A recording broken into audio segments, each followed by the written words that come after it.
श्री श्रीमन नारायण। जय श्रीमन नारायण। बताइए मैं आपकी क्या सेवा करूं? मैं सनातन मानना चाहता हूँ। सनातन में आना चाहते हैं? जी। क्यों?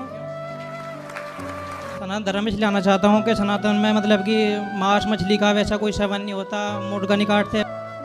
मुसलमान यदि हिंदुओं के पास आ जाए तो मुसलमान को भी बड़ा सम्मान दिया जाता है, जी। लेकिन कोई हिंदू मस्जिद में चला जाए तो 10 सवाल पूछते हैं उससे, क्यों आता है, क्या आता है, हिंदू का नाम मनाए मस्जिदों में। अच्छा ये बताइए कि मुसलमान और हिंदू में आपको क्या अंतर लगा? मुसलमानों में जो है बकरा ईद आती है, बकरे काट देते हैं, करड़ा काट देते हैं, कहते हैं अल्लाह ताला राजी होता है। परमात्मा किसी को मार के कहाँ राजी हो जाता है?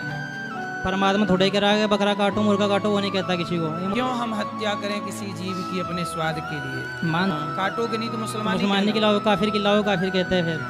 तो मतलब खून बहाने को मुसलमान कहते हैं? हाँ जी गुरुदेव, कोई नियम बना रखा लोगों ने, खून बहाओगे खाओगे पियोगे तो मुसलमान है नहीं, मुसलमान है नहीं।